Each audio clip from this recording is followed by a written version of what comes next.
Start तर तुमचं introduction.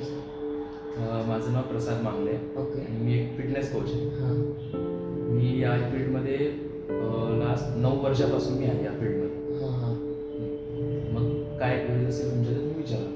तर आता मी तर तुम्हाला सांगितलं माझं इंट्रोडक्शन. मी पुण्यावरून आलो आहे हर्ष. मी तुम्हाला इंस्टाग्रामवरून कॉन्टॅक्ट केलं तर पुण्यावरून इथे मुंबईला आहे. मुंबईला आले तर आता तुमचं ते मी ट्रान्सफॉर्मेशन बघितलं ते मलाही चांगलं वाटलं तर मी आलो मग. तर आपल्याला पहिली ट्रान्सफॉर्मेशन कुठे बघितलं म्हणजे ते इंस्टाग्रामवर. इंस्टाग्रामवर. हां तुमचं एक म्हणजे स्टुडंट आहे, क्लायंट आहे स्टुडंट. त्याचं ते मी ट्रान्सफॉर्मेशन त्याचं नाव राहुल का मी बघितलं तर त्या बघून मी त्याचं ट्रान्सफॉर्मेशन बघून मी इथं आलो. ओके. तर आता क्वेरीज म्हणजे ही आहे जे मी केलं आहे म्हणजे माझ्यापासून जे चुकी घडली आहे. म्हणजे आता मी वेट ट्रेनिंग नाही केलं आहे किंवा स्ट्रेंथ ट्रेनिंग नाही केलं आहे आणि प्रॉपर मी फक्त कार्डिओच करत गेले तर हे चांगलं आहे का? मेन वेट लॉस करायचं आहे काय फॅट लॉस करायचं आहे त्याच्यासाठी वेट ट्रेनिंग पण इम्पॉर्टंट आहे. हां वेट ट्रेनिंग पण पाहिजे. फक्त कार्डिओ करून नाही चालणार. दोन्ही इम्पॉर्टंट आहे. वेट ट्रेनिंग पण आणि कार्डिओ पण दोन्ही पाहिजे. तर आधी म्हणजे खूप कार्डिओ केलं एक्सरसाइज एकदम 30 ते 40 मिनिट कार्डिओच केलं. म्हणजे 45 मिनिट्स मी कार्डिओच फक्त कार्डिओ करायचं 45 मिनिट्स. त्याच्यानंतर वेट ट्रेनिंग करायचं.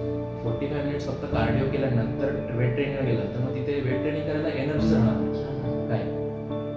त्यापेक्षा वेट ट्रेनिंग आधी करायची कार्डिओ नंतर तर मी आता तेच कार्डिओ फक्त वॉर्मअपसाठी आधी करू शकतो. म्हणजे 10 ते 15 मिनिटं 10 मिनिटं आधी एक वॉर्मअपसाठी म्हणून कार्डिओ करू शकतो. पण वेट ट्रेनिंग पहिले मेन करायची तर म्हणजे त्याच्यामध्ये एनर्जी मिळेल. वेट ट्रेनिंग करायला आधी कार्डिओ केलं तर मग वेट ट्रेनिंगला एनर्जी नाही भेटणार. अजून जे म्हणजे आता लूज तुमच्या म्हणजे स्किन वगैरे लूज होते, स्किन वगैरे लूज होते तर त्याचं काय आहे का? म्हणजे आता तू एका आठवड्यात किती वेट लॉस केलं होतं? एका आठवड्यात 10 किलो केलं ते म्हणजे मील किती ठेवले ते दिवसामधून? 2. मी म्हणजे 2-3 फक्त 2 मील. मी म्हणजे माझ्या कसं असायचं की मी दुपारी एक मील घ्यायचो ते प्रॉपर असायची माझी मील आणि रात्री मग मी सॅलड वगैरे बस एवढंच मील. एवढंच आणि तिथे सकाळी mistake फ्रुट्स ड्राय फ्रुट्स आणि 4 वाजता दुपारी कोकोनट वॉटर. मेन मिस्टेक तिथे झाली की मीलमध्ये मिस्टेक झाली त्याच्यामुळे हे झालं ते स्किन लूज जास्त झाली. मील प्रॉपर पाहिजे दिवसातून 4 ते 5 मील तरी झाले पाहिजे. 4 ते 5 मील प्रॉपर झाले ना तर एवढं वेट कमी नसतं झालं एकदाच एकदम म्हणजे एका आठवड्यात 10 किलो हळूहळू झालं असतं. ते वेट पटापट कमी झाले एकदम एका महिन्यामध्ये 10 ते 15 किलो 20 किलो कमी झाले एका महिन्यामध्ये. ते एका महिन्यामध्ये तेवढं कमी झालं त्याच्यामुळे ती स्किन लूज झाली. आणि वेट ट्रेनिंग पण नंतर केली. वेट ट्रेनिंग म्हणजे करतच नव्हतं ना. नाही सुरुवातीला नाही एवढं केली पण फक्त कार्डिओ जेवढं मी करत होतो. वेट ट्रेनिंग केलीच नाही थोडी केली फक्त एकदम मसल लॉसच होणार. आणि डाएट नाहीच प्रोटीन इंटेकच नाही आहे बॉडीमध्ये काहीच फक्त मसल लॉसच होणार.